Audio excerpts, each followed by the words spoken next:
What's up, YouTube? Welcome back to our channel, and if you ain't in it, you ain't with it. So in this video, we are welcoming back our two wonderful AI companions with another episode of Deep Dive. And today they will be talking about the real meaning of daylight savings time. So buckle your seatbelts, grab your notebooks, and get ready to learn something.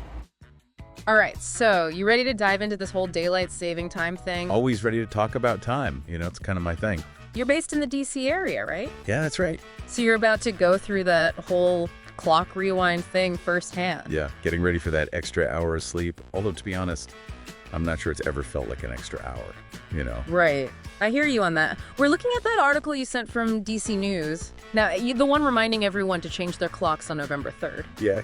And you mentioned you were curious to go beyond just the basics, like what's the bigger picture here? Yeah, exactly. I get it. It's one of those things you never really think about too deeply, but when you stop to think about it, setting the clocks back an hour, it's kind of weird. It's true. It's like, why are we doing this again? It's like Well, we're messing with the very fabric of... Of time itself. Exactly. Okay, so the article mentioned it's happening on Sunday, November 3rd at 2:00 a.m., which then becomes 1:00 a.m., but you already knew that, and we're here to dig a little deeper. Let's do it. One thing that caught my eye in the article was that the U.S. Department of Transportation is actually in charge of time zones. Uh-huh. I mean, you wouldn't think that would be their job, would you? Right. You think it'd be like some government agency dedicated to like time or something. Or maybe even like science. Right. But no, it's the Department of Transportation. It makes you realize how important something as simple as agreeing on a time can be. Right. Especially back before, you know, instant communication and all that. Oh, absolutely. Like imagine trying to run a railroad system when every town has its own local time. Exactly. So yes, standardizing time zones, it all goes back to the need for smooth and efficient transportation. Okay, so we know when the time change is happening and who's in charge of it, at least in a larger sense. Right. But what about all those attempts to make daylight saving time permanent? The article mentioned a bunch of states tried to pass legislation this year.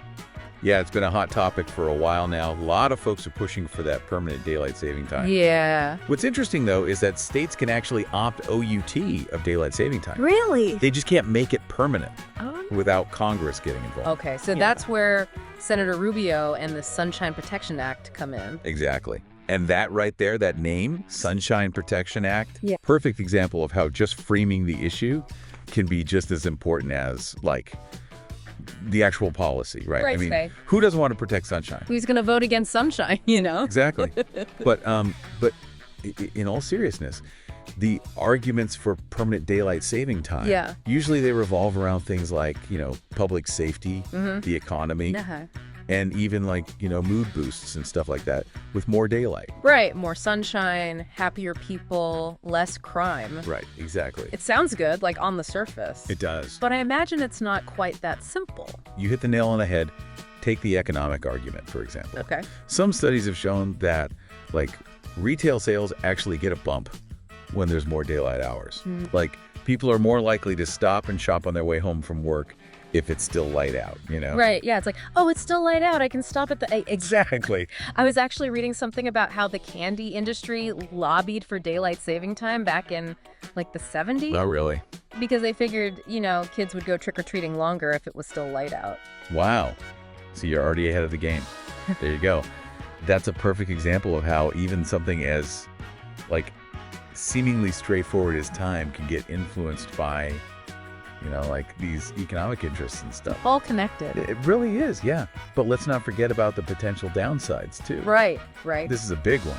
The impact on our sleep cycles. Oh, yeah, huge. That fallback transition. When we suddenly get that quote-unquote extra hour, it can really throw our bodies for a loop. Tell me about it. That Monday morning after the time change, I am dragging. Oh, I feel you. Yeah. And then there's the logistics of it all, too, right? Oh, right. Like, think about school schedules, Yeah. businesses that operate across state lines. Oh, yeah. If we don't have, like, a unified approach to this whole thing, it could create a logistical nightmare. It's like trying to juggle, like, you know, 5 different schedules at the same time, and like 2 of them keep changing on you. Right, it's a mess. So with all these factors in play, like where does that leave us? It's like this whole web, you know? It really is. It's history and economics and health and even, like you said, candy lobbying. Right. Who knew? So it's a lot more complex than just saying like, okay, this is the time, let's just do it. Yeah. It's so much more than just picking a time and sticking to it. Right, exactly. And it kind of brings us back to you living there in the DC area Yeah. where this is all actually playing out. Right here, right now. Yeah, like as someone who's literally about to go through another time change. Yeah. What's like the biggest takeaway for you? I think for me, learning about how it's not just about the US, you know, like Right. other countries have gone through their own daylight saving time debates. Oh, absolutely. And it just reminds me that there's not always a perfect answer, right? Totally. Yeah. There isn't this like one size fits all solution. Yeah, it's more about figuring out what works for a certain place and, you know, the people who live there. Exactly. And even then, it might change. Like, who knows? Maybe in a few years, we'll all be looking back on this and laughing about how we used to change our clocks twice a year. Or maybe we'll still be doing it, you know? Who knows? That's true. The future of time is a mystery. That's a good tagline. Well, I think that just about wraps up our daylight saving time deep dive. I had fun. This was really interesting. Thanks for walking through all of this with me. Anytime. Glad we could geek out about time together. Until next time, everyone. All right, guys, let's give a big thank you to our wonderful AI companions for giving us a deep dive conversation. And if you want a notification shout out within the next video, please put a clock emoji in the comments and I'll be sure to shout you out. Peace.